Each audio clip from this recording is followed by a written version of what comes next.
The Great Flood is one of history's most enduring and debated stories, found not only in the Bible but in legends from the Epic of Gilgamesh to Greek, Norse, Aztec, Chinese, and many indigenous traditions. What was the world like before this cataclysm? Why did it fall so far that total destruction became inevitable? Scripture and ancient Jewish writings describe an age of long lifespans, advanced technology, supernatural beings, and forbidden mystical knowledge. Fallen angels walked among humans. The Nephilim, giants born of divine human unions, filled the earth, and corruption spread everywhere. This world wasn't simply lost to history, it was deliberately wiped away. Clues survive in apocryphal texts, hinting at a civilization that defied God's order. What knowledge sank beneath the waters? What warning does this ancient judgment give us today? And would another great flood come to reset the humanity once more? Join us as we explore the sins, secrets, and fall of the pre-flood world.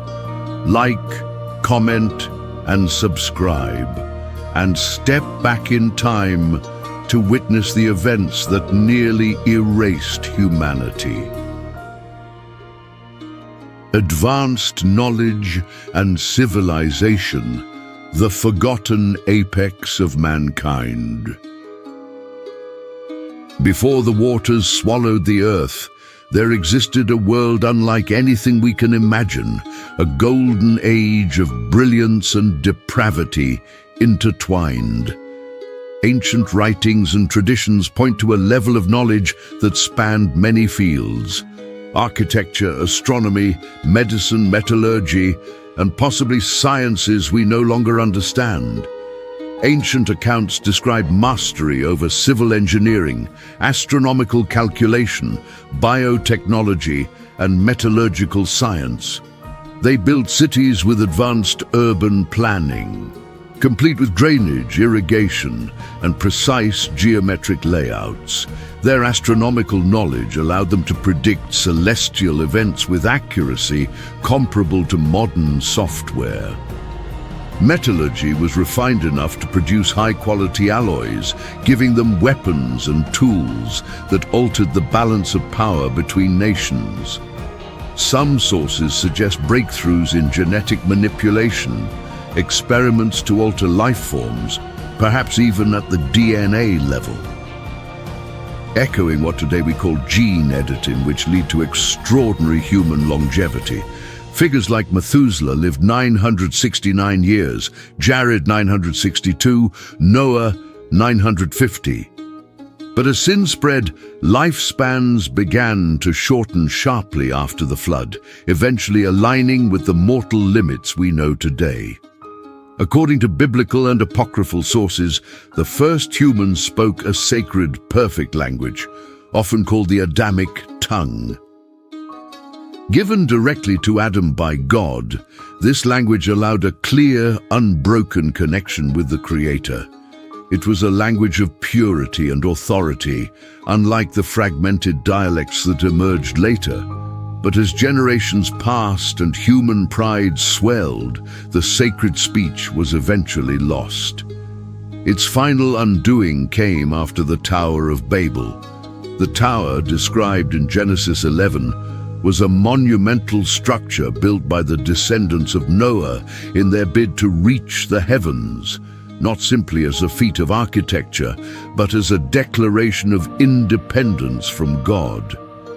In response, God confused their speech, scattering their words into many languages. Unable to understand each other, humanity dispersed across the earth, forming new nations. The Adamic tongue, once universal, disappeared into history. We can still see fragments of their world, massive megalithic structures from Malta to the pyramids of Egypt, from Baalbek to Pumapunku.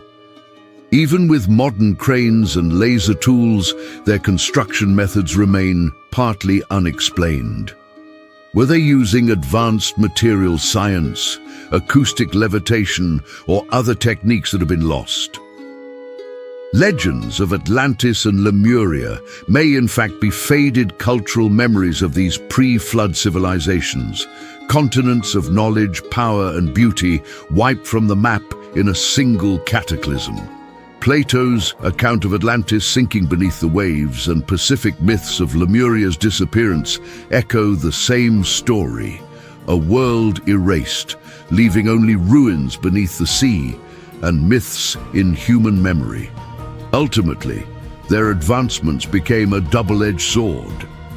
The same tools that could have led to global prosperity were turned into systems of control, indulgence, and open rebellion against God's moral order. Their technological progress outpaced their moral responsibility, a pattern we can still recognize in the 21st century. When corruption became irreversible, God's judgment came, not just to end human violence, but to wipe out the dangerous knowledge that had fueled it. The flood was not only a physical reset, it was a technological reset, erasing systems, infrastructure, and scientific archives that might have continued to corrupt future generations. What remains today are myths, scattered ruins, and unanswered questions. Where did they get this knowledge? Was it purely human discovery, or was it taught by beings outside our world? And could humanity, in its own age of rapid innovation, be heading toward the same outcome? The origins of humanity and the intermingling of lineages of Cain and Seth.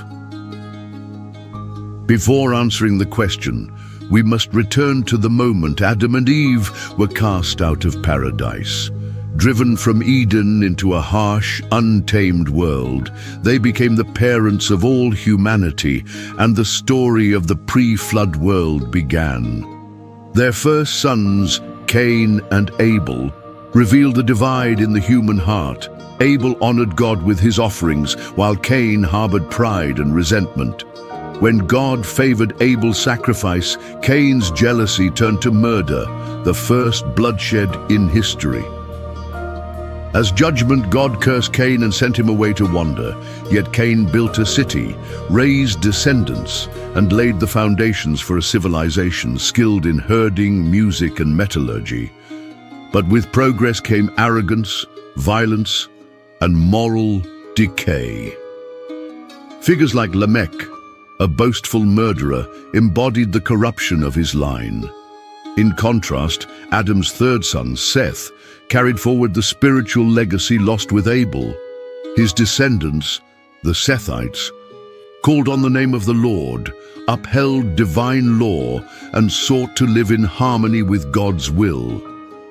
Generations later came Enoch, Seth's great-great-grandson, whose deep faith earned him the rare fate of being taken by God without death.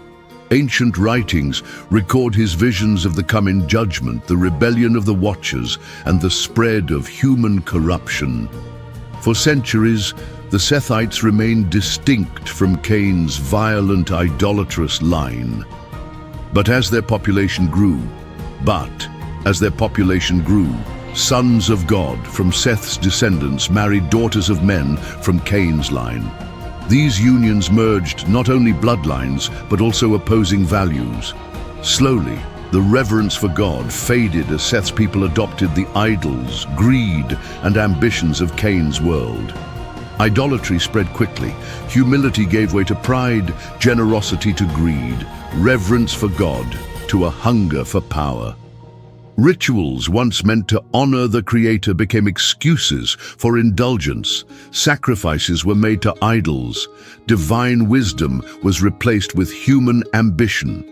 Leaders ruled through deceit and intimidation. The strong oppressed the weak, and violence became the norm.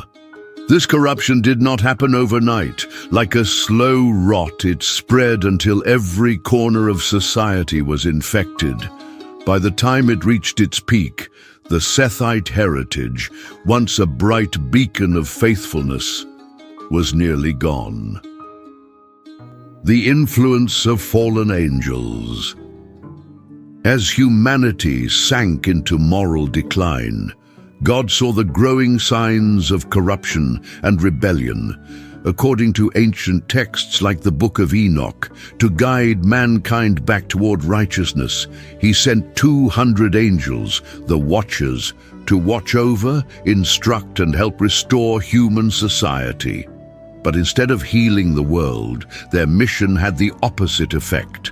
Like pouring oil on fire, their presence intensified the very corruption they were meant to correct. Led by a powerful angel named Zemjaza, the Watchers abandoned their role as guardians and took human women as wives, a direct violation of God's command. From these unions were born the Nephilim, giants of immense size and strength, whose influence further disrupted the balance of the earth. The Watchers began to pass forbidden knowledge to mankind, wisdom never meant for human hands. Azrael, one of their most infamous leaders, revealed the secrets of forging advanced weapons, even weapons of catastrophic power. Ancient traditions and some modern archaeological findings hint at such technology. In parts of India, layers of ancient sediment have been discovered bearing traces of intense heat and radiation, the kind produced only by a massive explosion, eerily similar to that of a nuclear detonation. Whether myth or memory, such evidence fuels the belief that humanity in the pre-flood world once wielded weapons far beyond our imagination. With this knowledge came tools of war that could turn minor disputes into large-scale slaughter. Others among the Watchers introduced sorcery, enchantments, astrology, and charms, opening the door to widespread occult practices. What began as curiosity quickly became obsession, drawing humanity away from God and binding them to darkness. These teachings elevated human capability, but at a terrible price. Warfare escalated as weapons grew deadlier. Occult rituals spread across cities and tribes, blending with idol worship. Many of the Watchers set themselves up as gods, demanding sacrifices, offerings, and loyalty. The pure worship of the Creator was corrupted, replaced by a pantheon of false deities, each with its own rites and symbols, all designed to draw human devotion away from heaven. Even after the flood, echoes of this dark era lingered. Many later polytheistic religions in Mesopotamia, Greece, Egypt, and India bear distorted memories of the Watchers.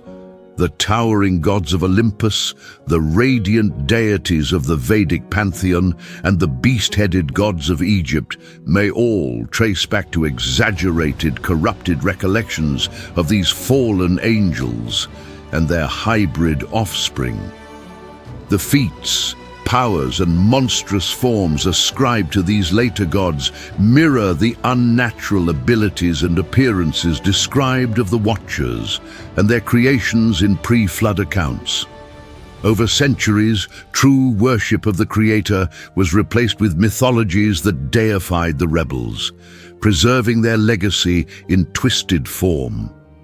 The rebellion of the Watchers did not stop there. Ancient accounts speak of them corrupting the natural order, manipulating creation in ways that violated God's design. They experimented with living beings, crossing species and altering life itself, producing monstrous hybrids, creatures both human and beast, or strange mixtures of animals. These abominations sowed fear, consumed resources, and brought destruction wherever they roamed. The result was a civilization far beyond simple moral decay. It became a world saturated with violence, oppression, and perversion.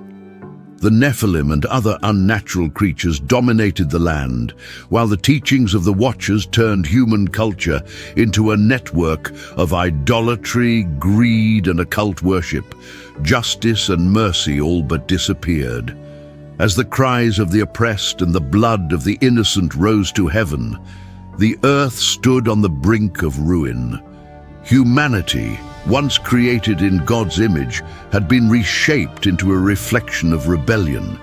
The influence of the fallen angels had taken what was already corrupt and made it irredeemable. The patience of the Creator was nearly at an end. The stage was set for judgment.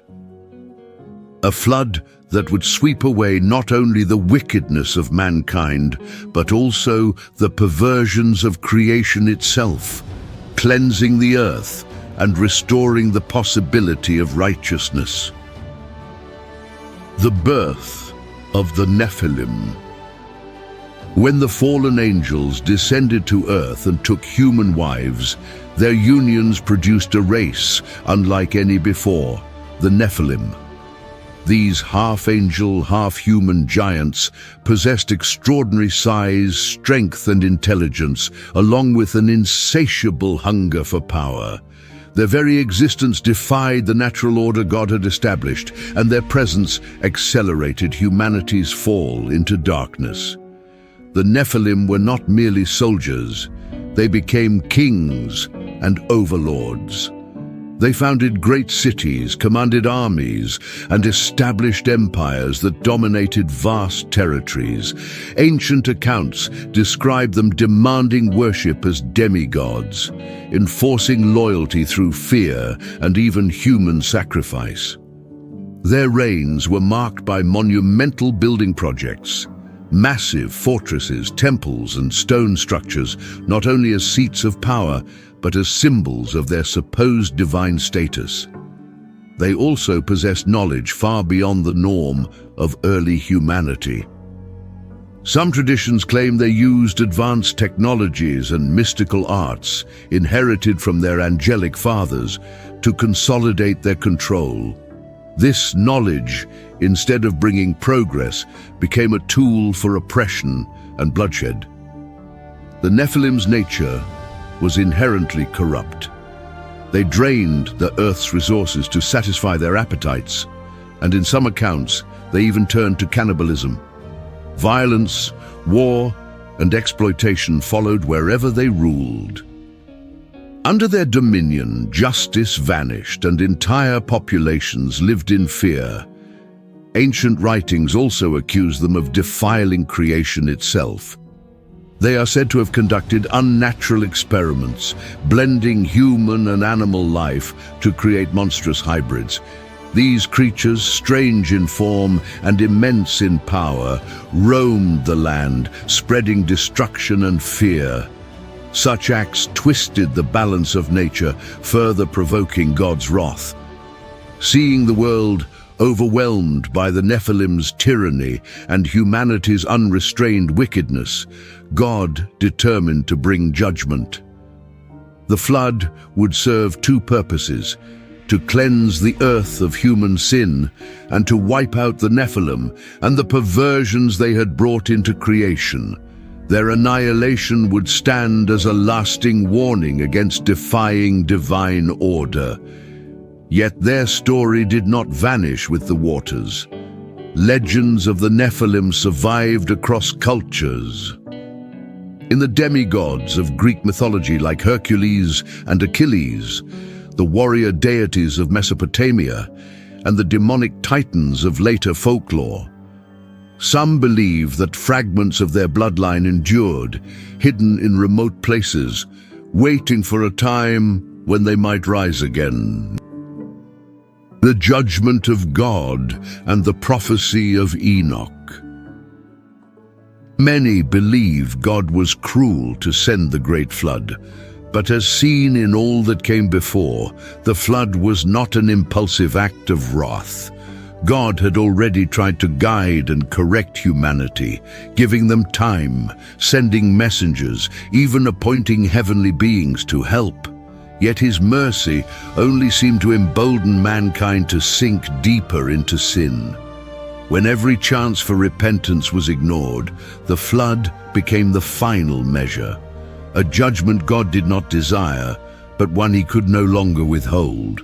As this dark age reached its peak, one man stood apart, Enoch, the great-great-grandson of Adam through the line of Seth. While the world around him plunged into violence, idolatry, and perversion, Enoch remained faithful to God, walking in obedience and receiving visions about humanity's fate. Scripture describes him as a man who walked with God until he was taken into heaven without experiencing death, a sign of divine favor. The book of Enoch expands on this, recording his visions of the rebellion of the fallen angels, the rise of the Nephilim, and the judgment to come. He warned that God would cleanse the earth of its corruption, remove the Nephilim, and restore creation to its intended order. Enoch's prophecy was clear.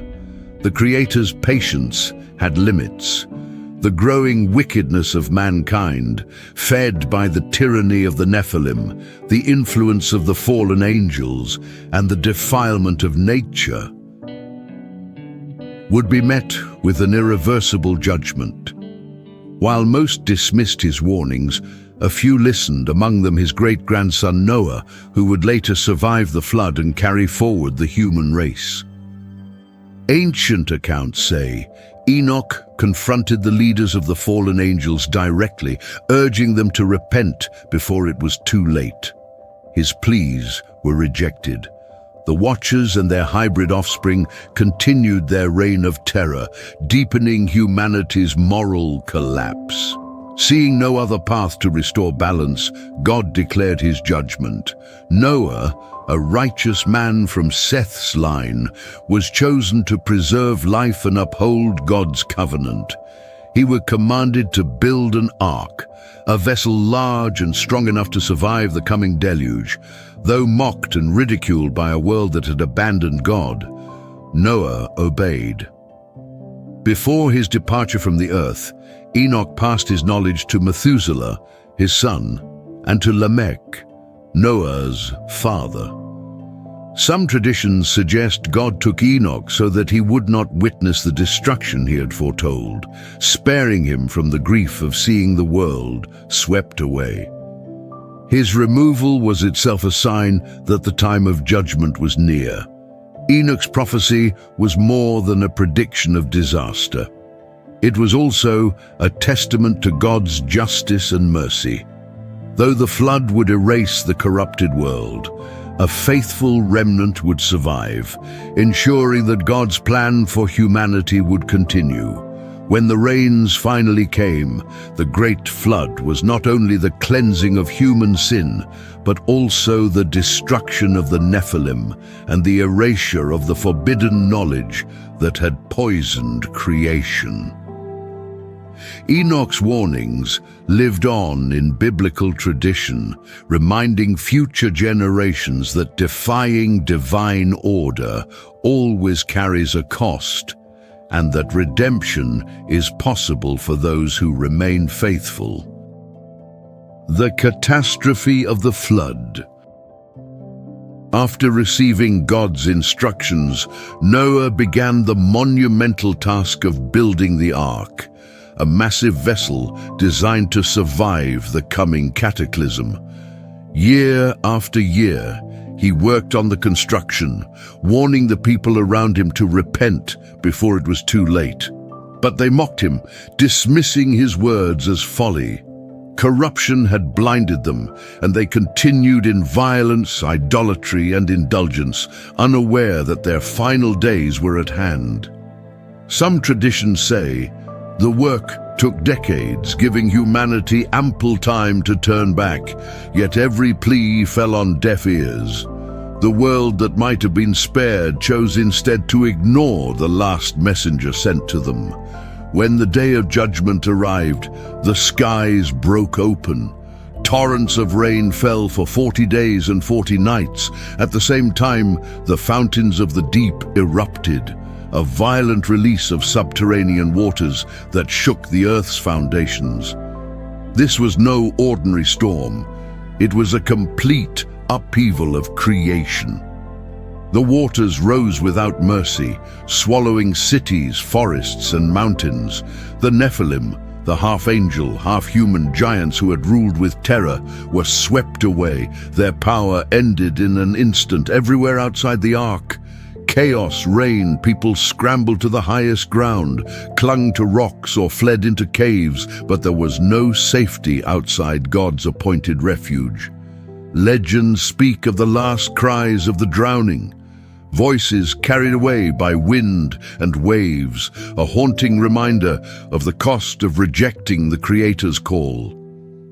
Inside the ark, Noah and his family endured the storm, surrounded by the creatures God had preserved. For 150 days, the waters covered the earth before slowly beginning to recede. In total, Noah, his family, and the animals spent over a year aboard the ark, adrift on a world forever changed. At last, the ark came to rest on the slopes of Mount Ararat. When the earth was dry again, God commanded Noah and his family to step out into the new world, the sole survivors of the judgment. They were charged with repopulating the earth and walking in righteousness, carrying the memory of what had been lost.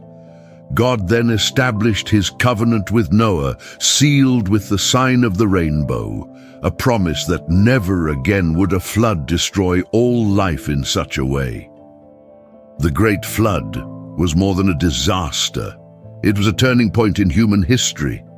It proved that God's justice will confront corruption, but it also revealed his mercy, preserving a remnant so that life could begin anew.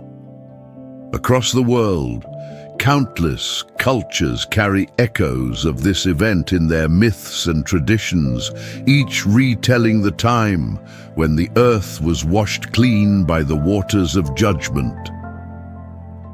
Would the Great Flood happen again?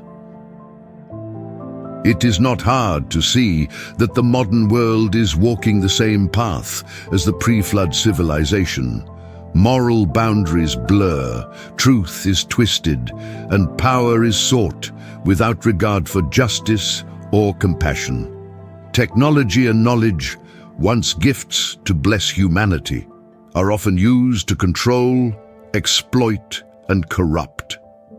The arrogance, idolatry, and moral decay of Noah's day are being replayed before our eyes. This raises a sobering question.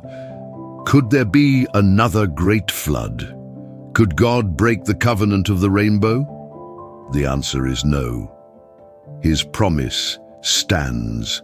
The earth will never again be destroyed by floodwaters, not because humanity has become better, but because God has given a greater solution. That solution came in the person of Jesus Christ. He did not come merely to cleanse the world's surface as the waters once did, but to heal the root of corruption, the sin in the human heart. By his death and resurrection, he opened the way for redemption, offering every person the chance to be made new from within.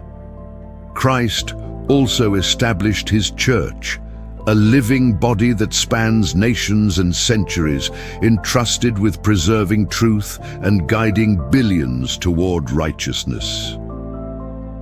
Through its sacraments, teachings, and witness, the Church stands as a bulwark against the total moral collapse of mankind, carrying forward the mission to proclaim salvation until the end of time.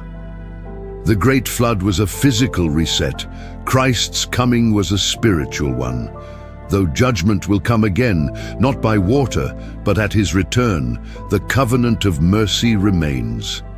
The story of the flood reminds us that God's justice is real, but so is his desire to save.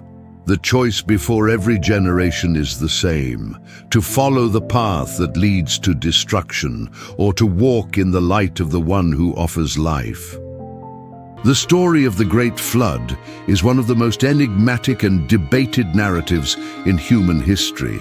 It is not merely a biblical account, but a story echoed in various ancient civilizations worldwide, from the Epic of Gilgamesh to indigenous traditions. But what truly transpired before the flood? What kind of world existed before this divine judgment? And why did it reach a point where complete annihilation was deemed necessary? According to scripture and ancient Jewish texts, this was a time of extraordinary lifespans, advanced knowledge and supernatural beings. Yet it was also an era of corruption, where fallen angels walked among men, forbidden knowledge was spread, and the Nephilim, giant offspring of divine and human unions, roamed the earth. This world was not just lost to time, it was deliberately erased. Many details of this forgotten era are hidden in apocryphal writings, offering a glimpse into a civilization that defied the divine order. What wisdom was drowned beneath the waves? What warnings does this ancient destruction hold for us today? Join us as we unravel the mysteries of the pre-flood world, its sins, its secrets, and its downfall. If you find this fascinating, don't forget to like, comment, and subscribe. Now, let's step back in time to uncover the origins of humanity and the forces that led to its near extinction. The origins of humanity and the lineages of Cain and Seth. The world before the flood began with Adam and Eve, the first humans created by God. Their children, Cain and Abel, marked the first division of humanity, one devoted to righteousness, the other to rebellion. When Cain murdered Abel out of jealousy, he was cast away, forming a lineage that would drift further from divine principles. Cain's descendants became known for their achievements in craftsmanship, music, and agriculture, but they also embodied moral decay and violence. Among them were Lamech, a man who committed murder and boasted of his violent deeds, and Tubal-Cain, a forger of weapons who contributed to the increasing warfare among men.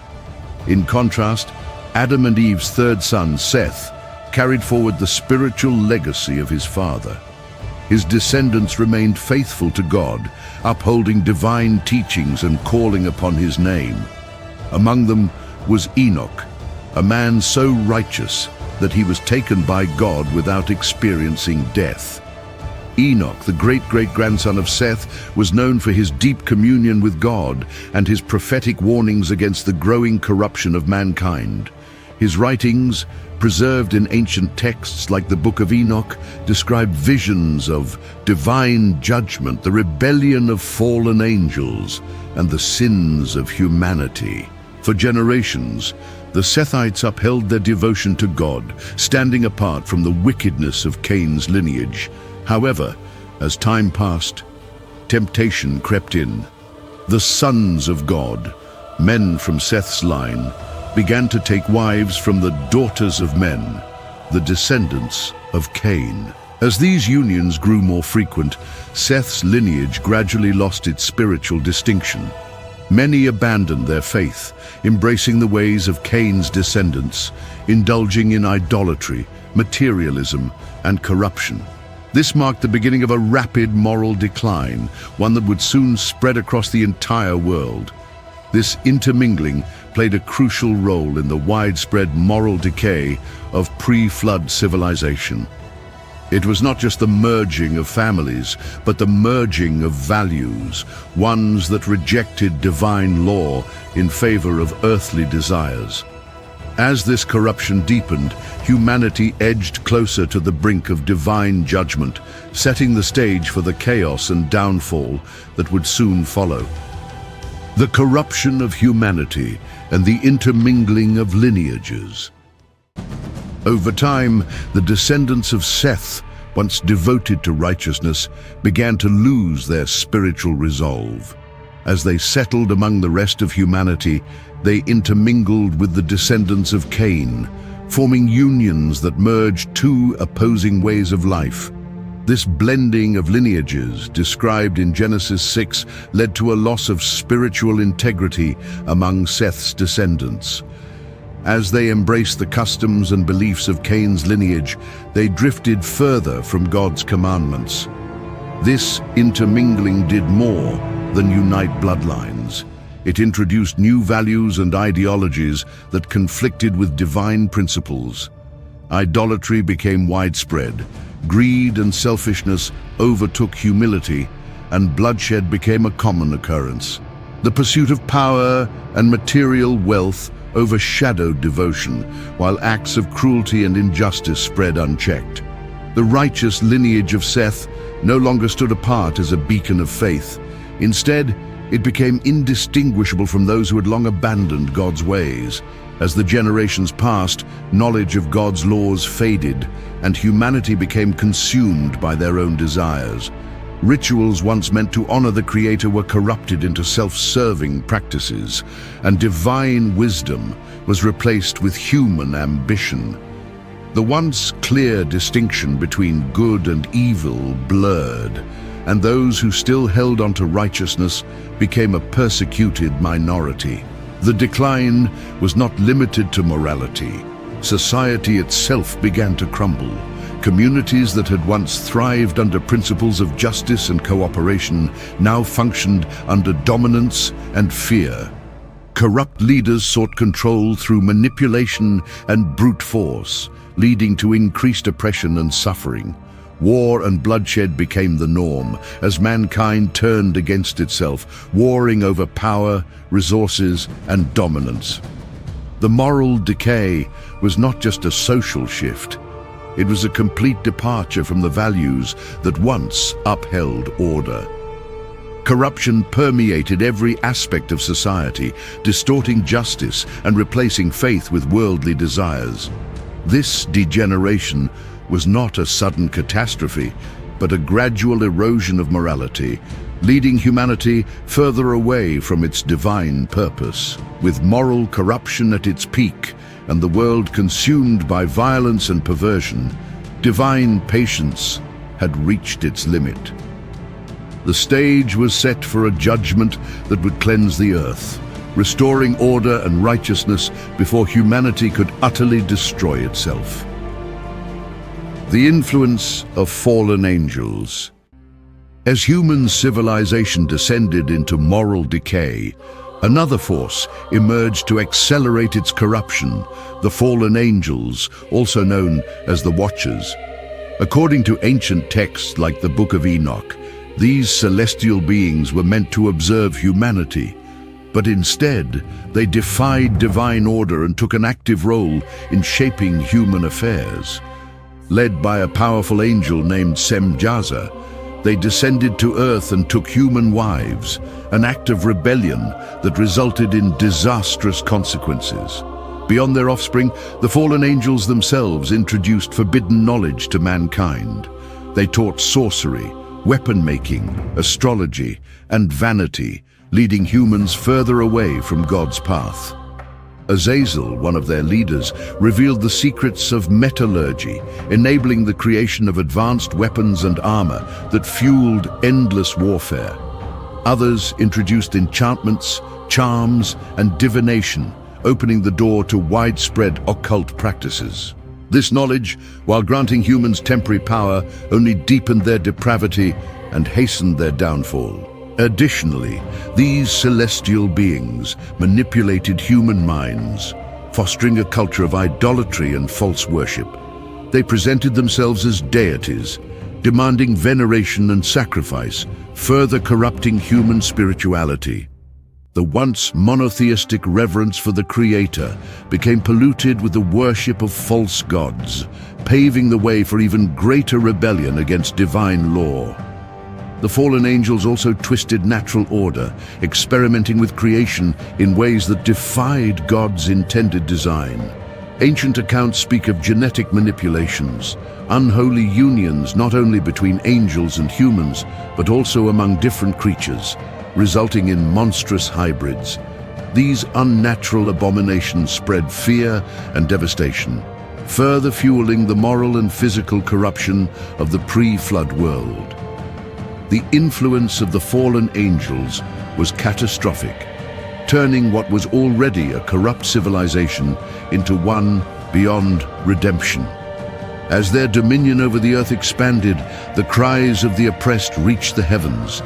The once thriving world had become a battlefield of chaos and despair. The time for divine judgment was drawing near, and the flood was soon to come, a final act to cleanse the world of its defilement. The birth of the Nephilim. As the fallen angels descended to earth and took human wives, their unions gave rise to a race of beings known as the Nephilim. These half-divine, half-human giants were unlike any creatures that had existed before. Towering over men, they possessed extraordinary strength, intelligence, and an insatiable hunger for power. Their very existence defied the natural order, and their presence only furthered humanity's descent into darkness. The Nephilim were not only warriors, but also rulers, establishing great kingdoms and empires. Ancient accounts suggest that these giants demanded worship, positioning themselves as demigods and demanding human sacrifice. They exploited mankind, ruling through fear and violence, erecting monumental structures as testaments to their dominance. Some traditions even suggest that these beings possessed knowledge of advanced technologies and mystical arts, using them to extend their power. Despite their might, the Nephilim were inherently corrupt. Their influence led to widespread bloodshed, war, and oppression. Their appetites were insatiable, consuming vast resources and even, according to some accounts, turning to cannibalism. The land groaned under their tyranny, and the cries of the oppressed reached the heavens. The Nephilim were not merely brutal overlords, they also sought to alter creation itself. Some ancient texts suggest that they engaged in unnatural experiments, corrupting both human and animal life. This defilement of nature further provoked divine wrath, as it threatened to undo the balance established by God. Creatures of strange form and immense power roamed the land, reinforcing the chaos that had overtaken the world. God, seeing the world overrun by these monstrous beings and the unchecked wickedness of mankind, set forth his plan for judgment. The flood was not only meant to cleanse human sin, but also to eradicate the Nephilim and the perversions they had wrought upon creation. Their extinction would serve as a warning, a reminder of what happens when divine order is defied. Though the flood washed away their reign, legends of the Nephilim persisted long after, influencing myths and historical records across cultures. Some believe remnants of their kind survived, hiding in the shadows of history, waiting for a time to rise again. Advanced knowledge and civilization. The pre-flood world was not only a time of corruption and chaos, but also an era of remarkable advancements. Ancient records suggest that civilizations before the deluge possessed extraordinary knowledge, some of it taught by the fallen angels themselves. This knowledge extended into various fields, including architecture, astronomy, medicine, and metallurgy, allowing humanity to build cities, study the stars, and develop complex societal structures. According to the Book of Enoch and other ancient texts, the fallen angels introduced humans to advanced sciences and mystical arts. They taught metallurgy, leading to the creation of weapons and armor which fueled endless wars. They revealed the secrets of herbal medicine and the use of intoxicating substances, altering human consciousness. They also imparted knowledge of astrology and divination, steering humanity away from divine worship and into the realm of occult practices. The remnants of these great civilizations can be seen in mysterious structures scattered across the world, monuments whose construction still baffles modern engineers. From the megalithic temples of Malta to the pyramids of Egypt, many ancient wonders hint at lost knowledge far beyond what conventional history acknowledges. Some speculate that these societies harnessed energy sources or technologies that were ultimately lost after the flood, buried beneath time and water. Despite their advancements, these civilizations were ultimately doomed by their own hubris. The pursuit of forbidden knowledge led to arrogance, and rather than using their discoveries for good, mankind turned them into tools of domination, excess, and defiance against divine will. As the world grew darker, its accomplishments became a double-edged sword, both a testament to human ingenuity and a symbol of its downfall. Seeing the irreversible corruption and misuse of knowledge, God determined that humanity's path had led to an unavoidable reckoning. The Great Flood would wash away not just the wickedness, but also the knowledge that had led mankind astray. What little remained of these ancient advancements would be remembered only in myth and legend, leaving future generations to wonder about the true capabilities of the pre-flood world. The mystical elements of the pre-flood world. As the pre-flood world spiraled into corruption, remnants of its early divine order still lingered, shaping the lives of those who walked the earth. It is believed that the first humans spoke a sacred and perfect language, often referred to as the Adamic tongue. This divine form of communication, said to have been given to Adam by God, allowed for a direct and unbroken connection with the Creator. It was a language of purity and power, unlike the fractured dialects that would emerge later. However, as generations passed and humanity's pride grew, this sacred language was lost after the Tower of Babel incident, when divine intervention scattered mankind and confounded their speech.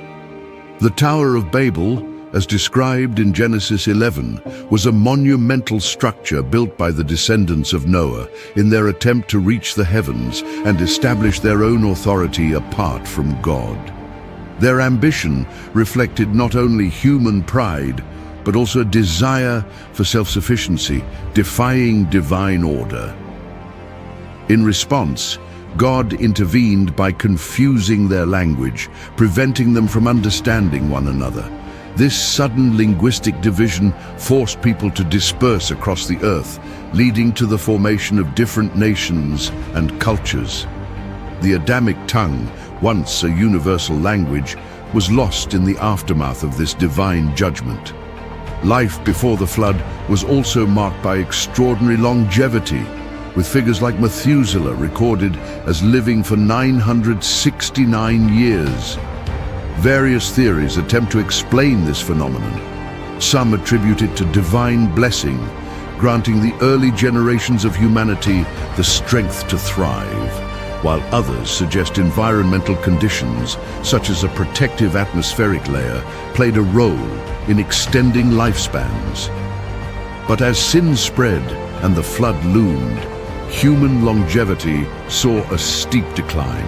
After the deluge, lifespans gradually shortened, bringing humanity closer to the mortal limitations we recognize today. Amidst this world of long-lived men and divine communication, there also roamed creatures of immense power, spoken of in biblical and ancient texts. Beings such as Leviathan and Behemoth are described as colossal and fearsome, their presence striking terror into those who encountered them.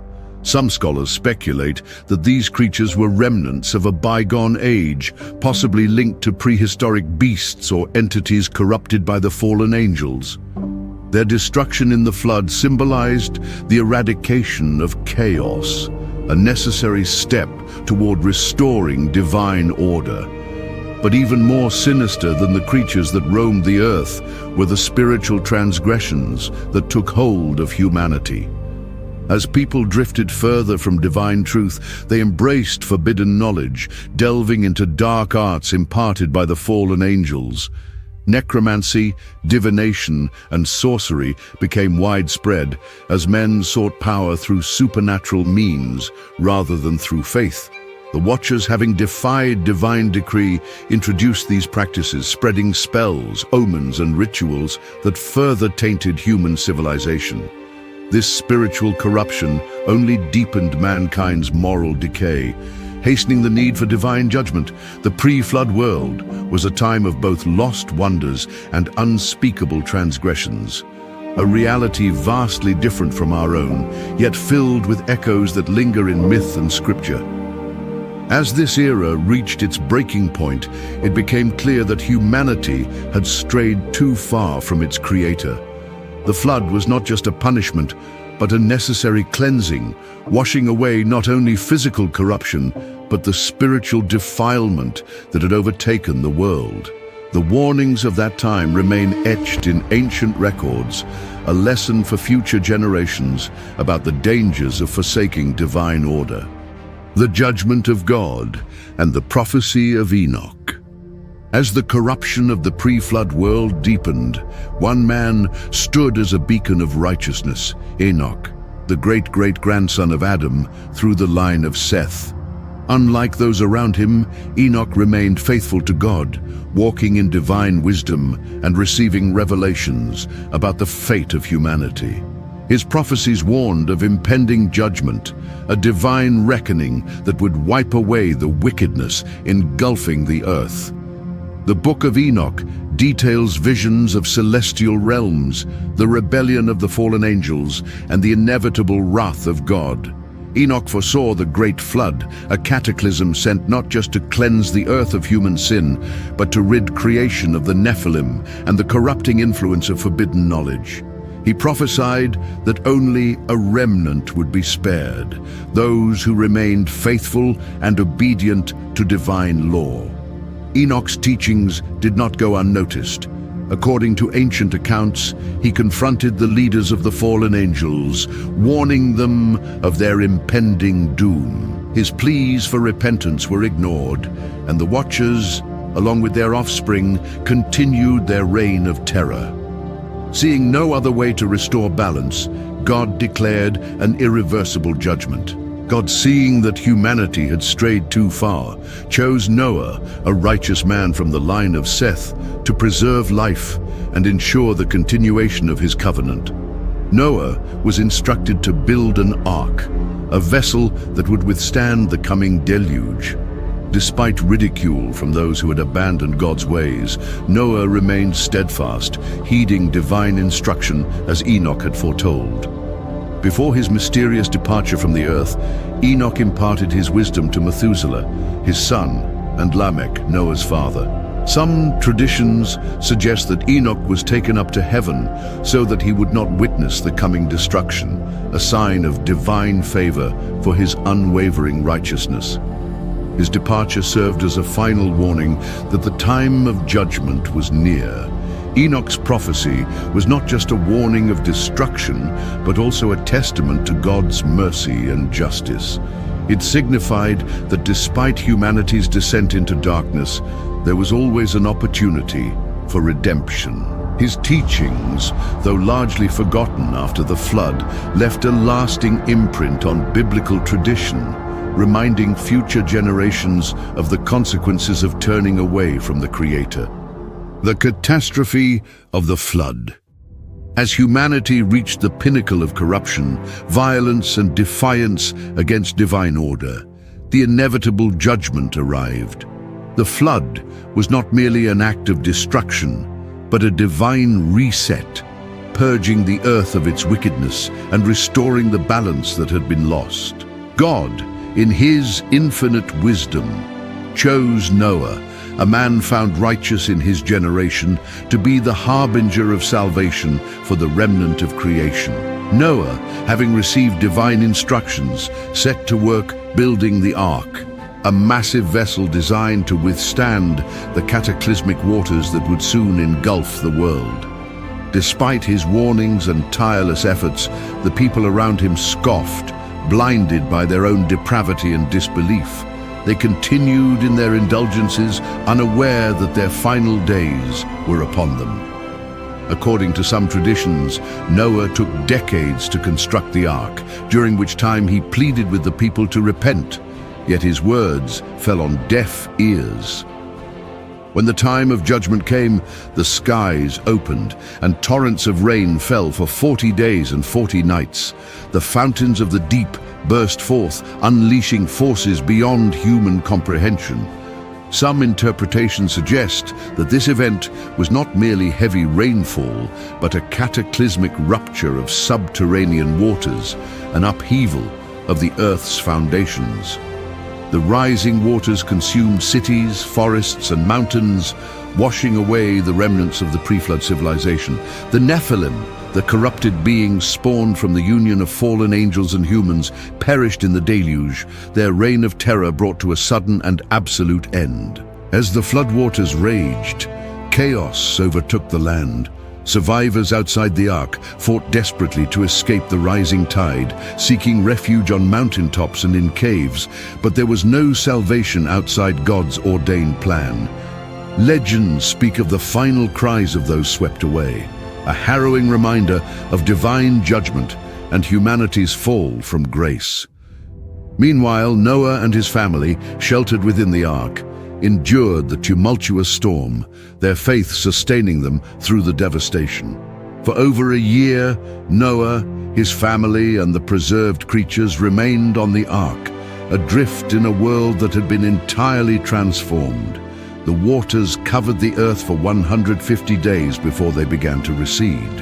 When the floodwaters finally diminished, the ark came to rest upon Mount Ararat, marking the beginning of a new chapter in human history.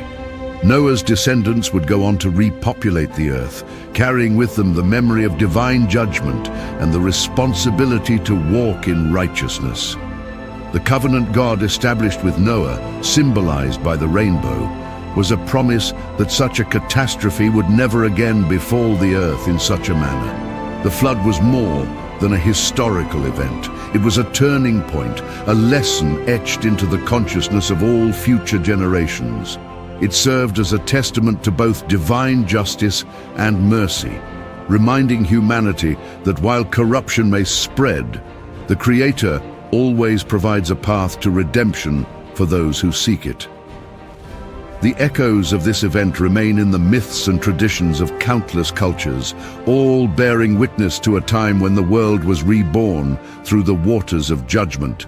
The Great Flood was more than a moment of divine judgment. It was a transformation that reshaped the course of human history. As the waters receded and Noah's family stepped onto dry land, they found themselves in a world that had been utterly cleansed of the old corrupt ways. The silence that followed the storm must have been deafening, a stark contrast to the chaos that had just consumed the earth. It was a new beginning, yet the scars of the past remained as a solemn reminder of the consequences of unchecked wickedness and defiance against divine order. Noah, in obedience to God's command, built an altar and offered sacrifices in gratitude for their survival. In response, God established a covenant with humanity, symbolized by the appearance of a rainbow, a divine promise that never again would the earth be destroyed by floodwaters. Yet within this promise was also a warning that humanity must learn from its past mistakes and walk in righteousness, lest it once again invite divine correction. Despite this fresh start, the descendants of Noah would eventually fall into familiar patterns of arrogance and rebellion. The Tower of Babel, the rise of corrupt nations, and the dominance of empires all echoed the sins of the pre-flood world. Human nature, it seemed, was stubbornly resistant to change. Yet, through it all, God's mercy persisted, offering paths to redemption for those willing to seek Him. The flood narrative stands as both an eternal warning and a message of hope. Judgment is real, but so is renewal. The echoes of the flood are found in myths and traditions across cultures, all bearing witness to a time when the world was purged and reborn. The lessons of Noah's time remain relevant today, calling humanity to reflect on its own moral standing and to choose a path that aligns with divine will rather than self-destruction.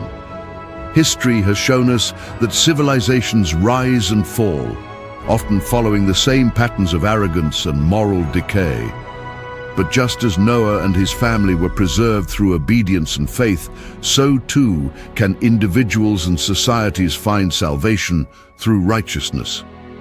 The flood was not the end. It was a reset, a second chance for humanity to build upon the foundation of divine truth. The choice to heed its lessons is one that each generation must make for itself. What are your thoughts on the significance of the Great Flood? Do you see parallels in today's world? Share your reflections in the comments below, and if you found this discussion insightful, don't forget to like this video and subscribe to the channel for more explorations into biblical history and ancient mysteries. Yet one must ask, were the giants truly wiped from existence after the Great Flood? Whispers from the past suggest otherwise. And among those whispers, one name resounds with unsettling clarity: Goliath of Gath. The story of Goliath and David. The battlefield stretched across the valley of Elah, dry and cracked under the scorching sun. On one side stood the army of Israel, their ranks tense, hands gripping their weapons with uncertainty. On the other, the Philistines, roaring with confidence. And at the center of it all, towering above every man in sight, was Goliath of Gath. He was a monster of a man. According to 1 Samuel 17:4-7, he stood 6 cubits and a span, nearly 10 feet tall. His body was encased in a bronze coat of mail, weighing over 5,000 shekels, about 125 pounds. His legs were covered in thick bronze greaves, and a massive javelin rested across his back. In his right hand, he carried a spear so large that its iron tip alone weighed 600 shekels, nearly 15 pounds. The shaft was like a weaver's beam, thick as a man's arm. Standing before him was his shield-bearer, dwarfed by the giant's size. For 40 days, every morning and evening, Goliath stepped forward, his booming voice shaking the valley. "Why do you line up for battle? Am I not a Philistine, and are you not the servants of Saul? Choose a man to fight me. If he can kill me, we will be your servants, but if I kill him, you will serve us." 1 Samuel 17:8-9. His challenge echoed across the valley, striking fear into the hearts of the Israelites. No one dared to answer. Even King Saul, Israel's mightiest warrior, refused to step forward. Then, on the 41st day, something changed. David, a young shepherd, arrived at the camp to deliver food to his brothers. He had never been trained as a soldier, had never worn armor, had never wielded a sword. And yet, when he heard Goliath's taunts, something ignited within him. Who is this uncircumcised Philistine that he should defy the armies of the living God? 1 Samuel 17:26. His words spread through the camp, reaching the ears of King Saul. Summoned before the king, David made a bold declaration: "Let no man's heart fail because of him. Your servant will go and fight this Philistine." 1 Samuel 17:32. Saul hesitated, looking at the boy standing before him. He was young, unarmored, untrained, but David was determined. "The Lord who delivered me from the paw of the lion and the paw of the bear will deliver me from the hand of this Philistine." 1 Samuel 17:37. Saul relented, offering David his own royal armor. But as the boy struggled under the weight, he removed it. He would not fight with steel and bronze. He would fight with faith. He walked to the brook, running through the valley, kneeling beside the cool water. His fingers searched the stones, picking out 5 smooth ones. Then, gripping his sling, he turned to face Goliath. The giant laughed. "Am I a dog that you come at me with sticks?" 1 Samuel 17:43. David did not flinch. His voice rang out, "You come against me with sword, spear, and javelin, but I come against you in the name of the Lord Almighty. Today The Lord will deliver you into my hands, and I will strike you down and cut off your head. 1 Samuel 17:45-46. Goliath roared in fury, slamming his spear into the earth, then charged forward. His massive legs pounded the ground, his armor glinting in the sunlight. David did not wait. He reached into his pouch, pulled out a stone, and placed it into his sling. He began to spin it, the leather straps whirling faster and faster, the air humming around him. Then, release. The stone cut through the air like lightning, slamming into Goliath's forehead with a sickening crack. His roar of fury became a gasp of shock. The giant staggered, his knees buckling. Then, before the Philistine army, before the Israelites, before the world, Goliath fell. David rushed forward. He climbed onto the giant's massive chest, gripped the hilt of Goliath's own enormous sword, and with one powerful stroke, severed his head. The Philistine army screamed in horror and turned to flee. The Israelites, emboldened by the impossible victory, pursued them in triumph. The great Goliath of Gath, the terror of Israel, was dead. But the story didn't end here. The brothers of Goliath's death was a turning point. But it was not the end of the story, because Goliath was not alone. He was not the last of his kind. His fall may have signified Israel's triumph over the Philistines, but it did not erase the lingering presence of giants from the biblical narrative. The Bible reveals that Goliath had brothers, other warriors of immense size and strength, each meeting their fate at the hands of David's men. This suggests that Goliath was not a lone anomaly, but rather a member of an enduring bloodline of giants, one that had survived for generations despite the catastrophic events of ancient history. 2. Samuel 21:15-22 recounts the battles against these giants, revealing at least 4 other warriors of colossal stature. Ishbi-Benob, armed with a spear whose bronze head alone weighed hundreds of shekels, he sought to kill King David, but was slain by Abishai. Seth, a fearsome giant who fell to Sibbecai the Hushathite, a nameless warrior, a giant with 6 fingers on each hand and 6 toes on each foot, defeated by Jonathan, the nephew of David. Lami, described as Goliath's brother, he was struck down by Elhanan. These were not myths or exaggerations. The biblical record treats these battles as historical events, not allegory or legend. If Goliath was merely an abnormally large man, why were there others like him, all hailing from the same lineage?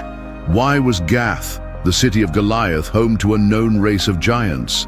The Philistines were fierce warriors, yet they were never known for producing giants. And yet, in Gath, they were not only present, but feared. Could this be an anomaly of nature, or was there something more to their bloodline? Some scholars propose that these giants were not purely Philistine, but rather remnants of an older, nearly extinct race, one with roots stretching back to a time before the flood of Noah. The Book of Numbers, 13:32-33, provides another clue regarding the persistence of giants. When Moses sent spies to scout the land of Canaan, they returned with a terrifying report. The land we explored devours those living in it. All the people we saw there are of great size. We saw the Nephilim there. The descendants of Enoch come from the Nephilim. We seemed like grasshoppers in our own eyes, and we looked the same to them. The Anakim, mentioned in this passage, were direct descendants of the Nephilim, their immense size and power striking fear into all who beheld them. So who were these Nephilim mentioned in the scriptures? The answer can be found in the book of Genesis and the book of Enoch, which provide deeper insights into the origins and fate of these ancient giants. Is Goliath a Nephilim? The Bible speaks of a race of giants known as the Nephilim, beings of immense strength and stature, said to be the offspring of fallen angels and human women. Their origins are described in Genesis 6:1-4. When men began to multiply on the face of the earth and daughters were born to them, the sons of God saw that the daughters of men were beautiful, and they took wives for themselves. The Nephilim were on the earth in those days, and also afterward, when the sons of God came to the daughters of men and had children by them. They were the mighty men of old, the men of renown. These were not ordinary humans. They were feared as supernatural warriors, possessing abilities beyond human limits. A key enigma in this passage is the phrase, the sons of God. Who exactly were they? The traditional interpretation suggests they were fallen angels, but some argue they could have been ancient rulers or another group of divine beings. The Book of Enoch, a non-canonical text that expands upon the Nephilim's origins, provides a darker explanation. According to Enoch, 1 Enoch 6 through 7, a group of 200 fallen angels, known as the Watchers, descended upon Mount Hermon, taking human women as their wives. These unions produced the Nephilim, giants of terrifying strength and brutality. The book describes how these giants ravaged the earth, consuming everything in sight, even turning to cannibalism when food became scarce. They were so powerful and so corrupt that the entire earth became unlivable under their rule. Their actions were so horrifying that even the fallen angels who'd created them could not control them. This is what ultimately led to God's decision to send the flood, not just to punish humanity for its wickedness, but to cleanse the earth of these abominations. But if the flood wiped them out, how did giants like Goliath and his brothers appear centuries later? One theory suggests that the Watchers' influence never truly disappeared, that after the flood, their spirits continued to roam the earth, corrupting new generations. Some believe this could explain the presence of the Rephaim, a race of giants mentioned throughout the Old Testament, feared for their incredible size and power. These beings were associated with ancient warrior clans and were considered nearly unstoppable in battle. The Book of Jubilees, another ancient text, also speaks of Nephilim blood persisting beyond the flood. It describes how some of the Nephilim spirits became demons, wandering the earth, while their physical descendants still roamed among men. Some interpretations suggest that these lingering bloodlines were responsible for the emergence of later giants, such as those seen in Canaan and Philistine territories. If Goliath was indeed a descendant of the Nephilim, then history must be rewritten. It would mean that the influence of the fallen angels, the Watchers, never truly disappeared. Their legacy, whether through corrupted bloodlines or lingering spiritual forces, might still be shaping the world in ways we have yet to understand. If the stories of Goliath and his brothers weren't enough to convince you of the return of the Nephilim after the Great Flood, then the next section will delve into pagan folklore to see if the Nephilim existed beyond the Bible. Nephilims in pagan stories. In ancient Greece, the Titans were described as massive, godlike beings who ruled before being overthrown by the Olympians. They were said to be primordial, predating the gods, just as the Nephilim existed before and after the flood. Even more disturbingly, the Gigantes, another race of giants, waged war against the heavens in the Gigantomachy, mirroring the rebellion of the Nephilim and the Watchers. Were these myths mere inventions, or were they pagan retellings of the true battle between heaven and the corrupted earth? The same pattern appears in Mesopotamian traditions. The Anunnaki, celestial beings who descended to rule over humanity, bear striking similarities to the Watchers in the Book of Enoch. Some accounts even describe them as massive, semi-divine rulers, echoing the Nephilim. The Epic of Gilgamesh, one of the oldest recorded myths, describes its hero as a giant, part human and part divine, much like the Nephilim, and his story even contains a great flood, further connecting these legends to biblical history. In the Norse traditions, the Jötun were chaotic giants, enemies of the gods, destined to wage war at the end of time. This mirrors the biblical concept of the Nephilim as destroyers of order, leading humanity into darkness. Even in Hindu mythology, the Rakshasas, shape-shifting giants known for their strength and cruelty, serve as another reflection of the same ancient story. Legends of giants exist even in the Americas. The Paiute people tell of the Sea Tekar, red-haired giants who terrorized their ancestors before being wiped out. The Aztecs and Mayans also spoke of a race of giants who ruled before the current age of man, only to be destroyed by, guess what? A great flood. These global accounts follow the same pattern. Giants emerge, they spread destruction, and they are eventually wiped out, just as the Bible describes. The uncanny similarities between these myths cannot be ignored. Every civilization remembers a time when giants walked the earth, beings who were stronger, taller, and more powerful than ordinary men. Many were said to be the offspring of divine beings and humans, just as Genesis describes the Nephilim as the children of the sons of God and the daughters of men. From a Catholic perspective, these myths are not independent stories, nor are they separate histories of different races of giants.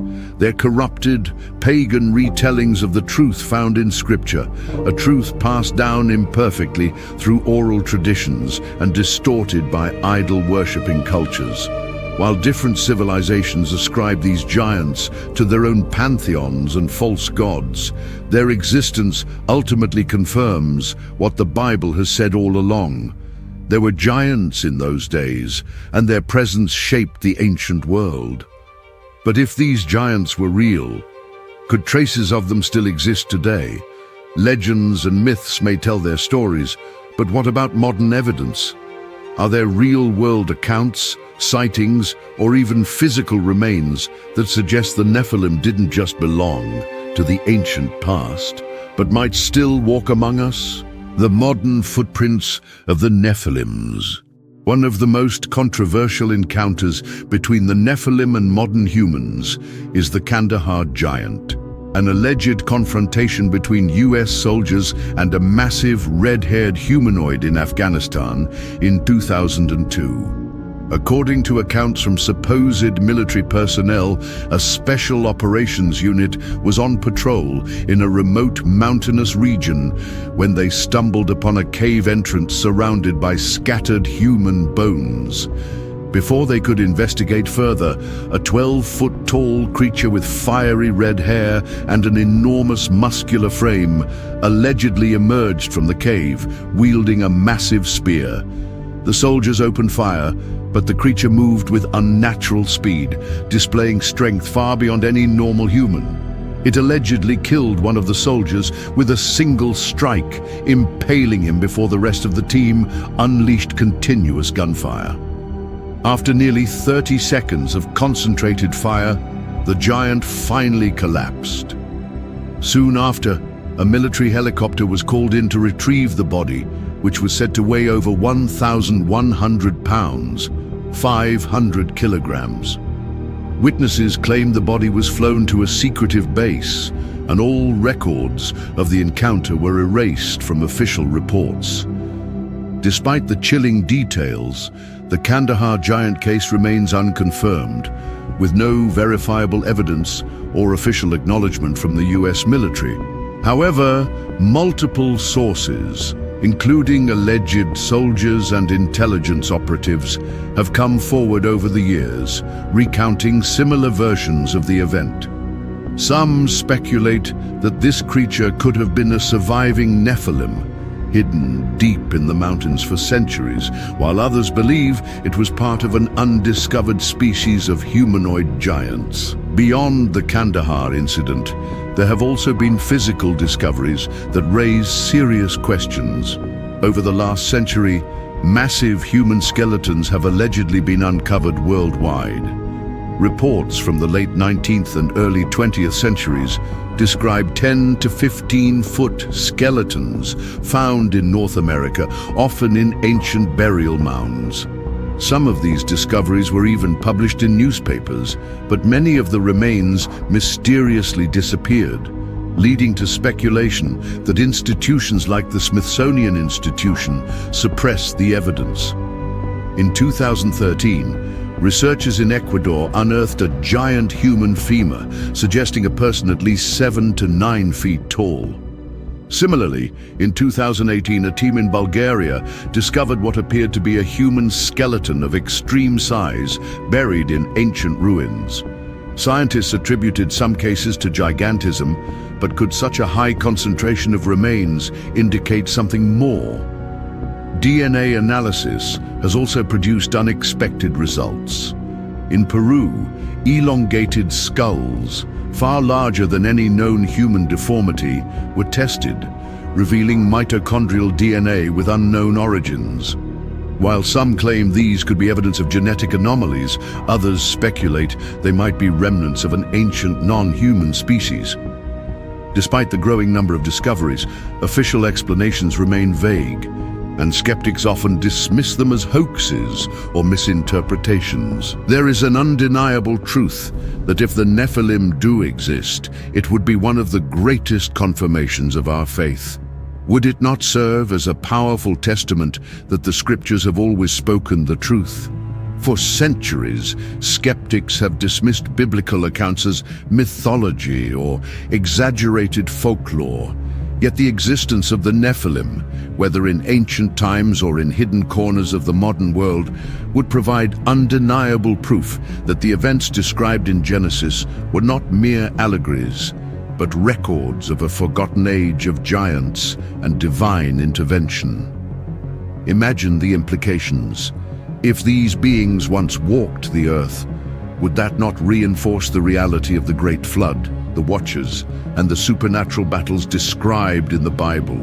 Would it not shatter the narrative that modern science and history have tried to construct? A world in which the supernatural is dismissed and faith is seen as outdated. Perhaps the Nephilim's survival is not just a mystery of history, but a test of faith, one that challenges us to open our eyes and recognize that the Bible's words are more than just ancient stories. They are truth. What do you think? Could the Nephilim have survived into the modern era, or are these reports merely legend? Share your thoughts in the comments, and if you enjoyed this discussion, don't forget to like, subscribe, and turn on notifications for more explorations into history's greatest mysteries.